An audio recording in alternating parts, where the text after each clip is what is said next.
వాళ్ళు ఇంట్లో ఉదయం నిద్ర లేచింది మొదలుకొని సార్, మామూలుగా గృహిణి అంటారు కదా సార్, గృహిణి అనే విషయానికి వస్తే మీరు హౌస్ వైఫా అంటారు. ఎంత సులకనగా అంటారు సార్.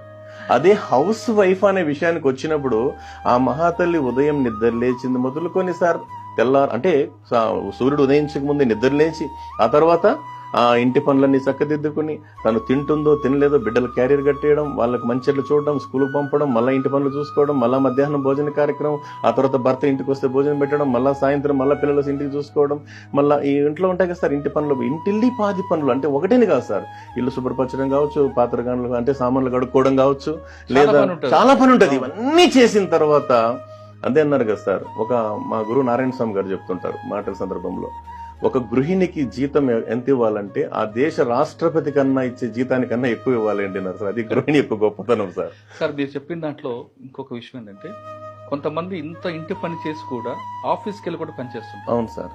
మీరు గృహిణి అన్నారు కదా, అవును sir. House wife house wife కదా వాళ్ళు, working women sir. Correct. Yes sir. అది చాలా మనం 24 గంటలు పనిచేస్తారు. వారి గురించి ఎంత చెప్పినా తక్కువే. వాస్తవం చెప్తున్నా, ఎంత చెప్పినా తక్కువే.